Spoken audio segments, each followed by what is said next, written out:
Hello, this is Ken Himmler, and I'm here to talk about the recent market drop on Friday of 1.5% on the Dow.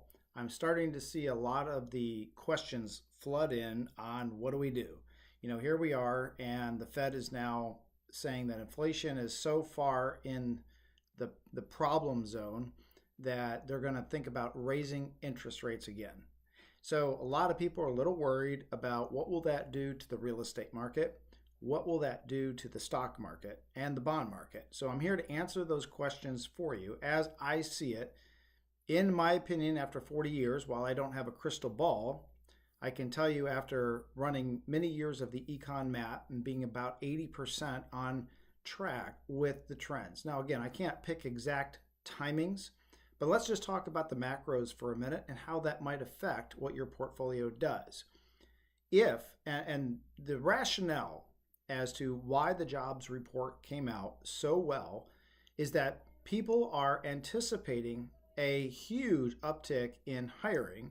They've already started hiring, knowing that when Trump gets in, a lot of the tax brackets will go down, regulations will drop, not completely, but I think we all would enjoy seeing less regulations and a little bit more free capitalism in the markets. So the job report was not what any of us expected, with a couple 100,000, 300,000 or 400,000 new jobs posted, way over what the estimates were. But let's not take this knee-jerk reaction as to what most people do when the market has either a real up and they get FOMO, like they're missing out on something and they make a bad decision, or the opposite is there's a slight adjustment in the market and then they think the world is crumbling. What is that story? Chicken Little, the sky is falling, right? But let's just play this out and talk about what this might look like. So if companies are hiring in a big way, so you see the initial job report from the Fed standpoint, they say, well, inflation's not going to come down with this many people now working. They were hoping, most people on Wall Street, at least short-term thinking, was hoping that the jobs would be down, the unemployment rate would go up, people would have less money to spend. But there's other things and factors here about inflation. First, Trump is going to get away from this free money giveaway. Just giving money away, billions of dollars that are untracked for illegal immigrants, money here, money there to do whatever they were doing. It's a different realm over in the next 4 years, different administration. So we don't have that kind of free money flow that people can go out and freely spend. So just because jobs increased and people are a little worried about inflation, what happens in 6 months? Well, now companies have hired. There's less regulation, less tax. There's more velocity of money effect. The VOME is something I talk about a lot. And I sent out a post and talked about the VOME because the velocity of money, what most people don't see is they see the short-term effect. It could be taxation. It could be a reduction in taxation. It could be any of these things that causes money to flow faster. When governments give out money, the money stops because you have a short-term flow of money. Because when that money runs out, it's all over and people have less to spend. However, when people are able to employ themselves, while the short-term effect doesn't look great, what ends up happening is profits go up in the companies. If you asked me for a reasonable estimate, well, probably the next 3 to 4 months, based upon what that job reports came out at, we'll probably see an increased amount of volatility and even probably a small depression in the stock market. What that means is 6 months to 9 months to 12 months in our 2025, we'll start to see companies reporting bigger profits. People will start spending more money, but it's sustainable money. It's not fake money being printed for the short term. Once those companies start showing a bigger profit, interest rates are overridden by profits and future growth perspectives. Secondly, if you watched my end of the year, my 2024 in review, and what we were doing in 2025, I clearly stated that we plan on keeping our long-term bond positions. I did not plan on moving back until interest rates came down at least 100 to 150 basis points, 1 to 1.5%. With interest rates going up, my stance is even stronger now that we stay the long bond route. Why? We don't buy individual long bonds. We're buying bonds within an ETF. It's what I call a rotating portfolio. So if you think about an ETF, and let's say that they're investing in long-term bonds, they might have 1,000 bonds, 500 bonds, all with different maturity rates. As those bonds mature within that ETF, they have to buy a new bond. If they're in fact buying a new bond and interest rates stay where they are right now, they're buying a new bond at the higher rates. This gives us more interest, more present value and income. But what it also does is when, and I do believe when is now just delayed a little bit, but when interest rates come down, the bond values themselves will grow in a huge way. So again, after 40 years of seeing all kinds of market volatility, wars, terrorist acts, interest rate craziness, the pandemic, 1986 Tax Reform Act, the financial crisis of 2008, rest assured, this is a small blip in a long-term strategy. I would not make any changes in our plans or your plans if you've been following my portfolios for years or decades, which have successfully come back at a very competitive risk-adjusted return. And that's because we are mixing asset classes, such as I'm mixing in REITs, I'm mixing in, now some of the things that we have done recently is I've mixed in data centers, AI, some cell phone towers, and certainly some of the evolving technologies, such as now Starlink is going to be able to connect with every single cell phone in the world.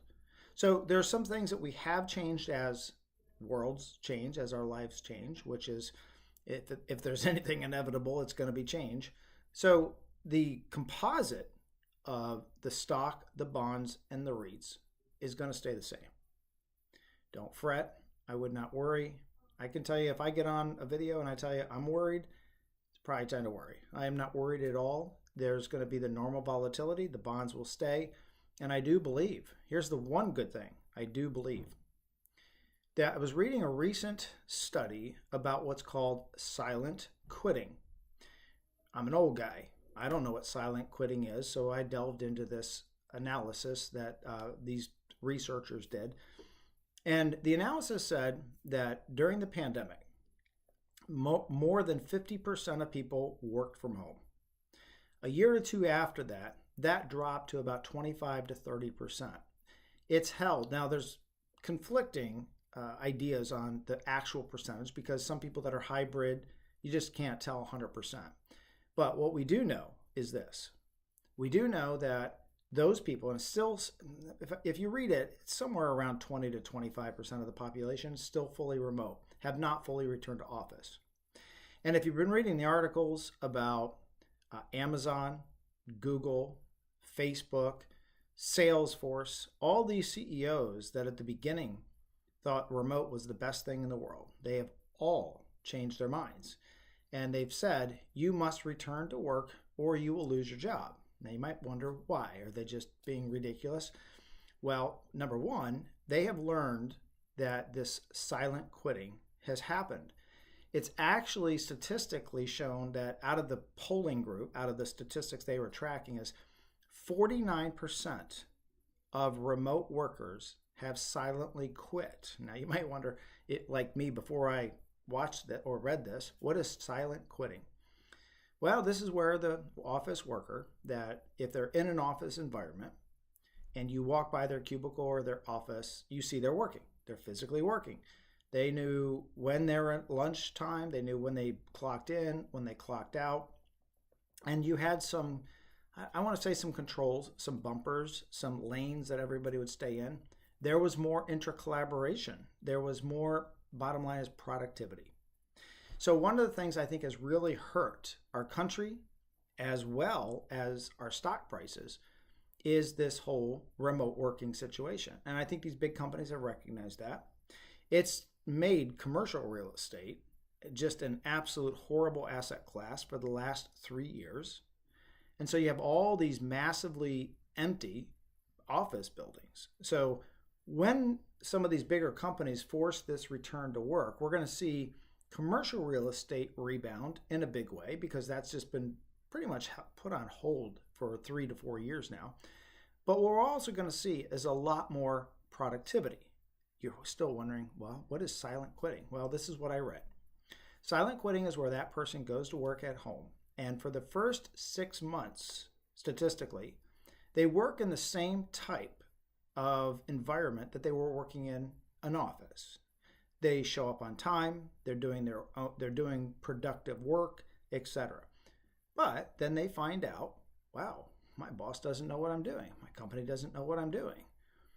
And there's actually websites out there that these types of workers can visit, and they teach them how to scam the system, how to make their mouse move, how to use AI to put a face on a meeting, and all kinds of workarounds to not show that they're actually working or productivity. So silent quitting is another part of that. It's where they do the minimal amount of work. They don't do anything more, just enough to keep their job. So again, they're talking about 49%. And again, it depends on what study you read. But there's a gross amount of lack of productivity. Now, the bad part is you get some people that work remote, and they're doing 150% more than they might have done in an office because they don't have the distractions.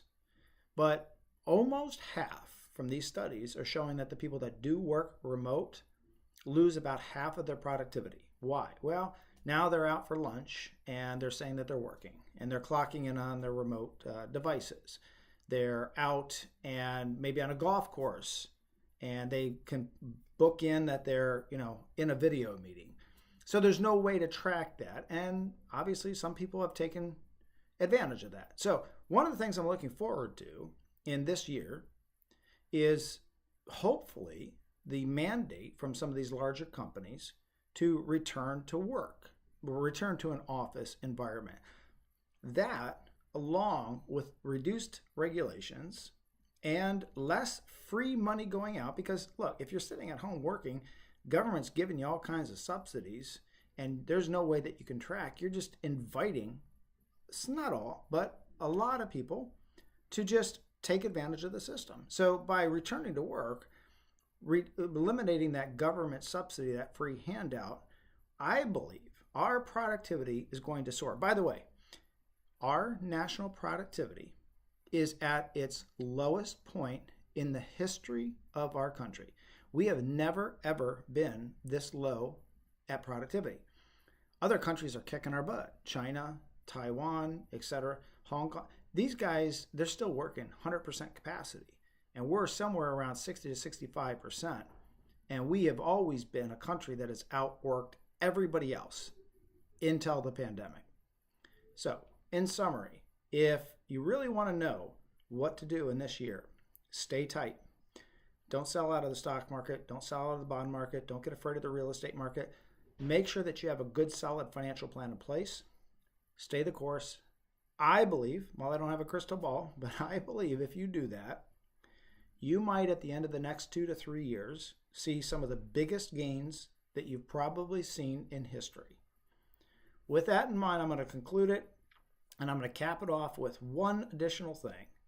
If you're in Vegas and you are available on January 29th or January 30th, I'm going to be there at a speaking event, and there are a few seats left. And so all you have to do is just email to, ready, here's the email address, events at onewealthmap.com. So the word events at one, and one is spelled out O-N-E, wealth map, M-A-P.com. So events at onewealthmap.com. Depending on when we get the email, there might be some reservations left. If not, I'll have to let you know the next time I have a speaking event. With that in mind, stay the course this week. Ken Himmler signing out.